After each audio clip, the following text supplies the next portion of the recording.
we're like in AI all the time, you and me. I think there's a lot of people like us who are really trying to like live and breathe this stuff so that we're making the most out of it. And still it is overwhelming. Like I feel like I'm behind all the time. So what advice do you have for people who feel this way, whether they are actually doing a lot or they're just kind of like unsure where to start? Because like maybe building your own agent is not the first thing to do. Yeah, I think the people who are at the tip of the spear and they're in this every day are overwhelmed. And so if that's the case, then it's going to be even worse for everybody else. So I think just set the expectation to be different is the first, order of events, which is I'm not going to be able to keep up with everything. And so how do I prioritize? There is so much happening, but what's actually important to me? And the best way to do that is just to say, okay, I'm going to focus on the job that I'm doing and what technology, products, services are relevant to the task that I'm trying to do and learn that way.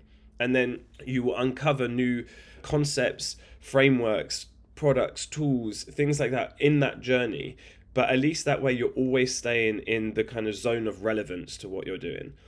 Where people, I think, fall up is they focus too much on all of these other things, which are really exciting, but maybe completely not relevant at all to what your day to day is. And so there's just too much happening in this space that it's the most benefit is when you say, here's a task I'm trying to do. Is there some technology that I could do this better, more efficiently, faster, or automate it, and start there? And you have to learn by doing. This is something which it's a technology that is so accessible because you can just speak with it.